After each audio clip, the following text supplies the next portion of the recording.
Na hiyo peke yake inathibitisha kwamba sisi hatuogopi uchaguzi. Huyo anayefikiria tunaogopa uchaguzi ajue tu kwamba sisi hatuogopi uchaguzi. Tumeshashiriki kwenye chaguzi nyingi za nchi hii. Sasa leo nataka tuzungumze habari ya uchaguzi, ndugu zangu, kwa sababu hii habari ya uchaguzi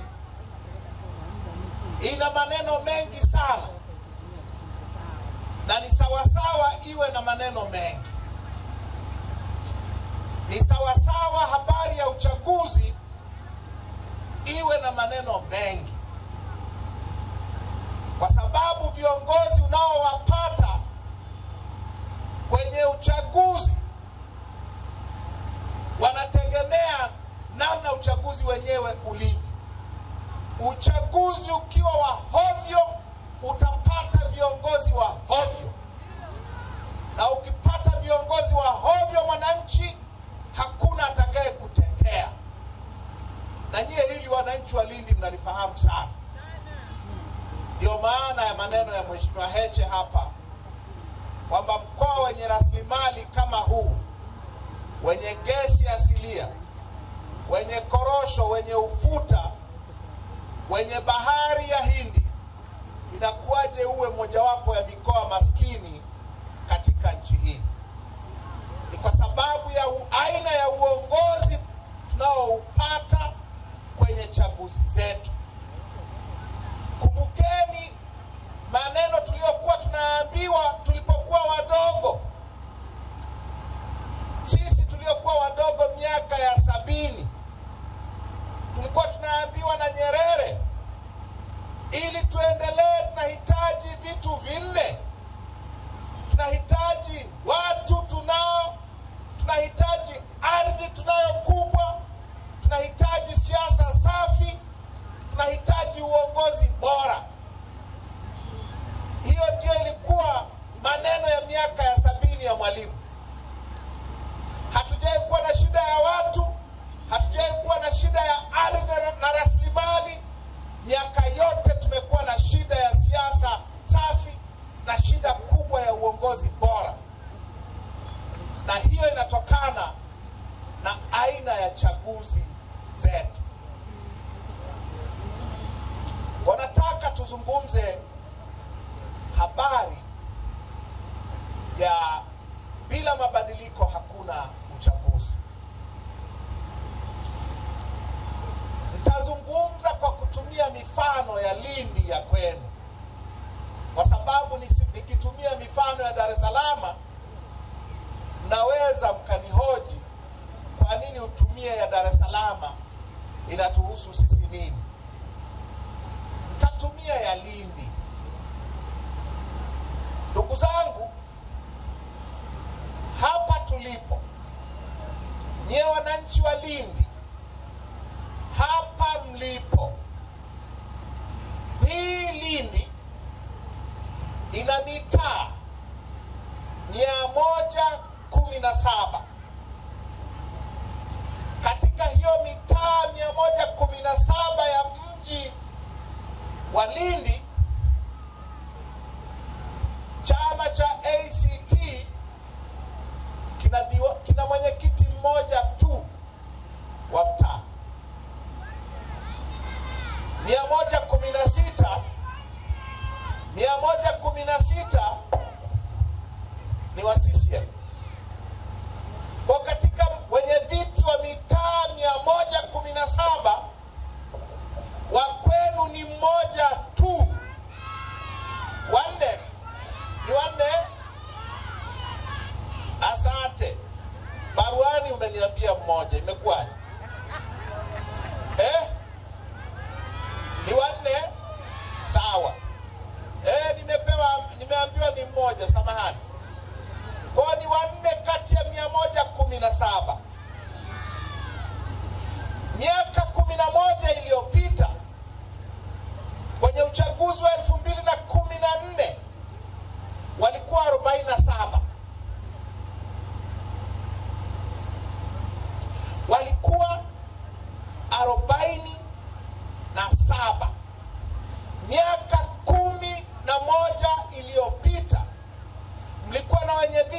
wengi zaidi wa mitaa.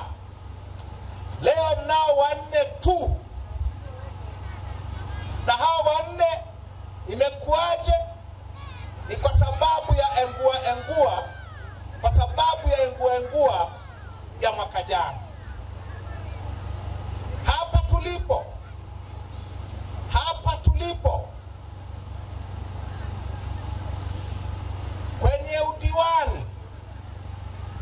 kwenye udiwani, hii halmashauri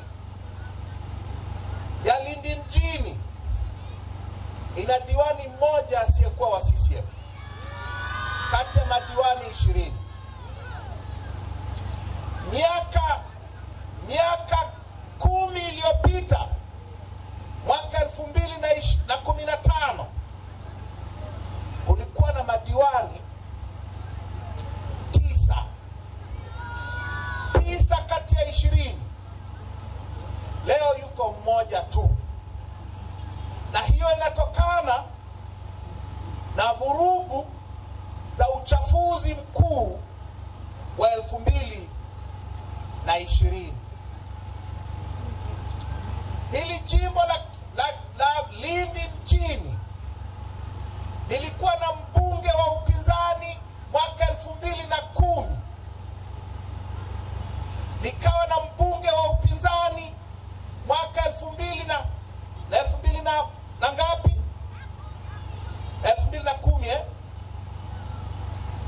2015 mkoa wote wa Lindi ulikuwa na wabunge wa upinzani 4 kati ya 8. Leo ni 0.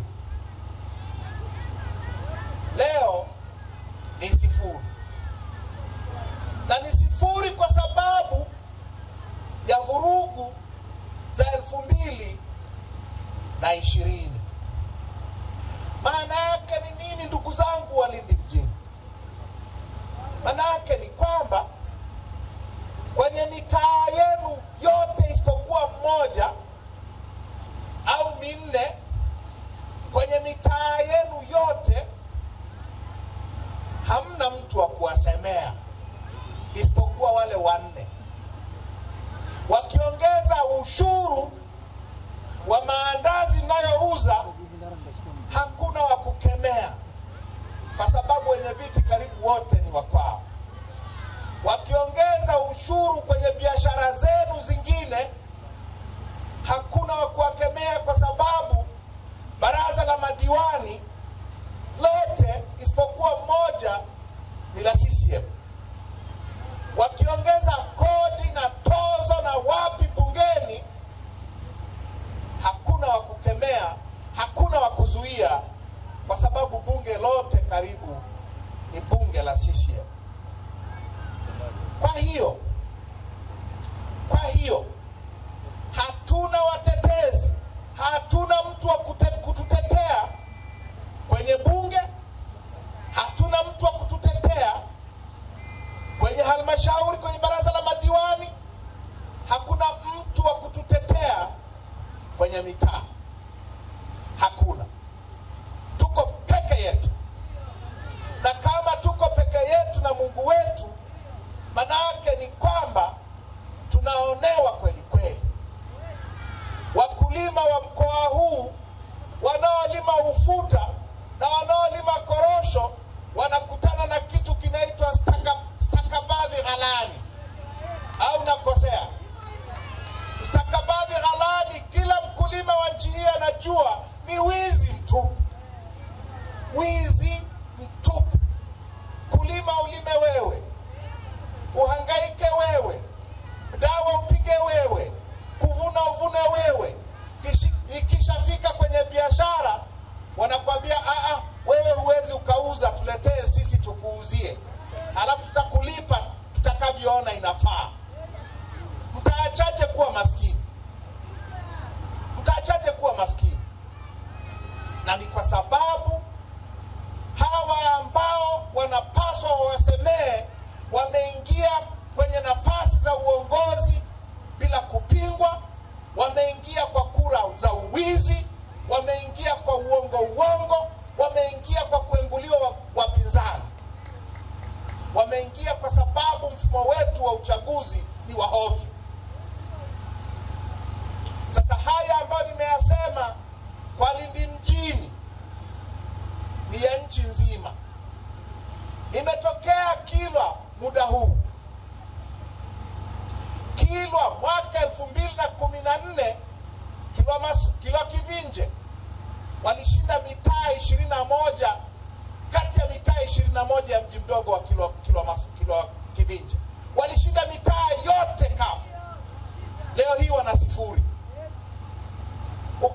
Kilwa Masoko penye mitaa 9 mwaka 2014, miaka 11 iliyopita, CUF alishinda mitaa yote 9.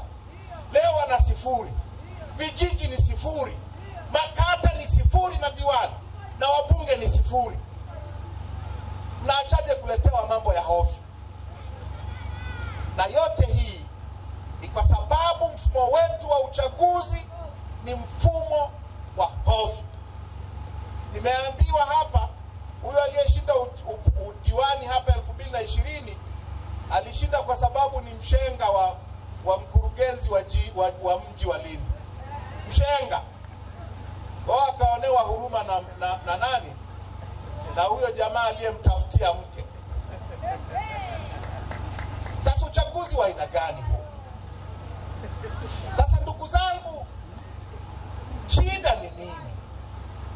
Shida ni nini? Shida ni kwamba mfumo wetu wote wa uchaguzi ni mfumo wa CCM. Katiba imetengeneza tume ya uchaguzi, imeitengeneza ki-CCM.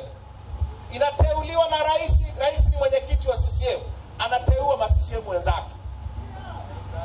Wakurugenzi wanaosimamia chaguzi huku majimboni ni wateule wa rais, na rais ni mwenyekiti wa CCM, kwa anateua ma-CCM wenzake. Ukienda chini kwenye kata, wanaosimamia uchaguzi wa diwani ni ma-CCM watupu. Kwenye uchaguzi wanaosimamia kwenye vituo huku vijijini na mitaani, walimu, manesi, watu gani, wote ma-CCM. Ndio maana kwenye uchaguzi sasa haiwezekani tena kushinda. Ndio maana hizi 0-0.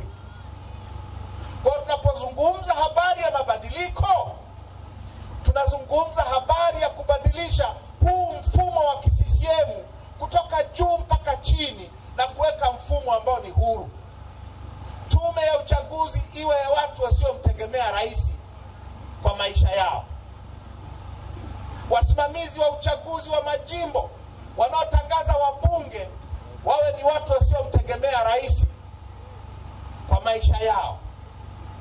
Hawa wanaosimamia chini kwenye udiwani, kwenye wenyeviti wa mitaa na vijiji, wawe ni watu huru wasioitegemea CCM kwa riziki zao. Kwa tunapozungumza mabadiliko ya mfumo, la kwanza ni hilo. La pili, ndugu zangu, tuna ugonjwa mkubwa kwenye chaguzi zetu wa kuengua wagombea wa upinzani. Na hili mnalifahamu sana. Umekuwa sasa ni ugonjwa wa kudumu. Tulifikiria ni ugonjwa wa Magufuli, tukafikiri tutapata ahueni baada ya Magufuli kufa. Ugonjwa huo umeongezeka ukali, sasa ni ugonjwa sugu. Mmeyaona mwaka jana chini ya Samia. Ugonjwa wa kuengua wagombea wa upinzani, na wanaoenguliwa ni wapinzani tu. Katika historia ya uchaguzi za vyama vingi vya nchi hii, hakuna mgombea mmoja wa CCM amewahi kuenguliwa. Hakuna. Sasa hiyo inatokana na nini? Inatokana na sheria ya uchaguzi kuwa ni sheria ya kuwekea mitego wagombea badala ya sheria ya kuwezesha uchaguzi. Ukikosea kwenye picha, sheria inasema ukiwa mgombea uweke picha ya aina fulani. Ukikosea hiyo picha, umekwenda na maji. Hivi picha haiwezi karekebishwa. Huwezi ukaambiwa kapige picha nyingine. Ukikosea jina, umekwenda na maji. Hivi huwezi ukakosea kama umeandika jina vibaya au jina la chama. Ukigonga muhuri vibaya, umekwenda na maji, wanakula kichwa. Hivi haiwezekani kuambiwa kapige muhuri sahihi. Haiwezekani. Na hii mitego ni mitego kwa ajili ya wapinzani. upinzani. Mwaka jana hakuna aliyefanya makosa, sio wengi waliofanya makosa, lakini walitengenezewa makosa na mkurugenzi na wakurugenzi nchi nzima na watu wao. Ndio maana wakaengua watu kwa maelfu. Sasa dawa ya ugonjwa wa kuengua wapinzani ni kubadilisha sheria. Sheria iseme mgombea hataenguliwa kwa sababu yoyote ile, isipokuwa tu kama hana sifa za kikatiba, kama hana sifa zilizowekwa kwenye katiba ya nchi. Haya makosa ya picha, makosa ya muhuri, makosa ya kuandika jina vibaya na makosa ya aina hiyo ni makosa yanayorekebishika. Sheria itamke hivyo. Sheria ikisema hakuna kuengua wagombea, huu ugonjwa utafutika.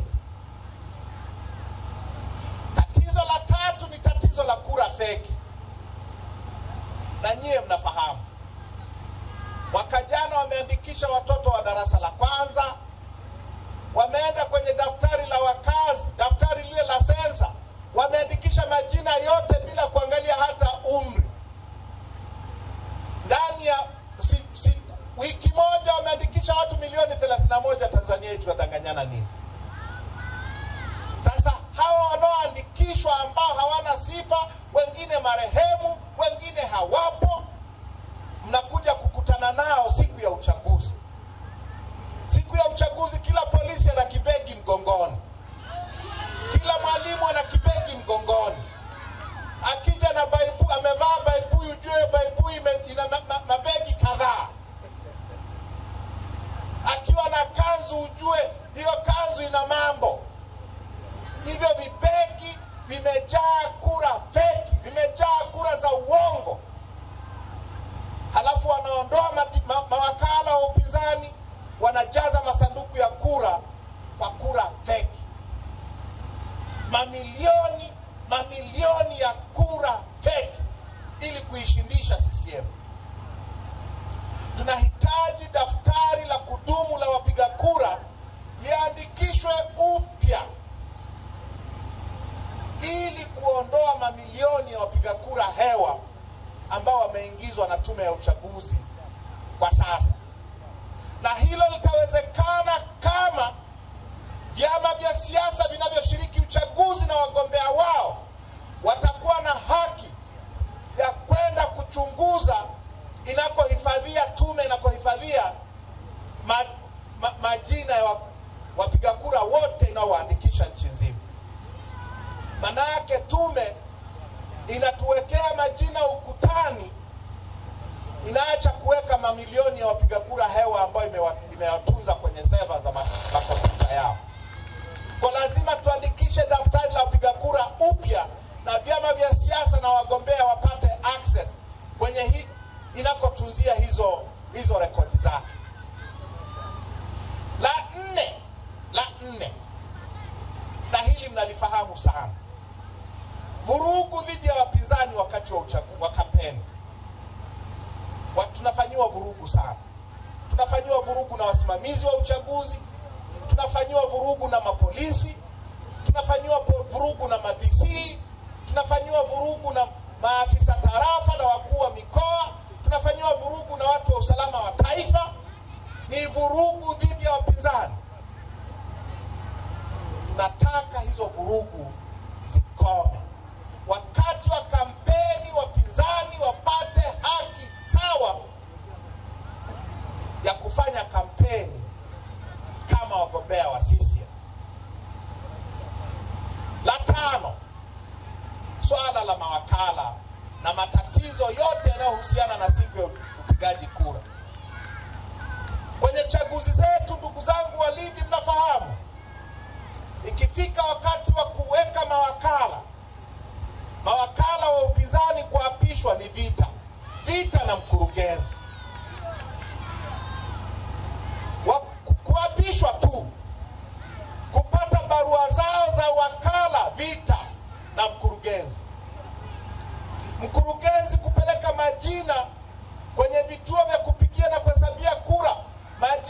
mawakala wa upinzani, vita. Mawakala wa upinzani kuruhusiwa kuingia kwenye vituo, vita. Mawakala kupata nakala za matokeo ya vituo vyao, vita. Nataka sheria ya uchaguzi itamke kila chama kinachoshiriki uchaguzi kina haki ya kuwa na wakala muda wote wa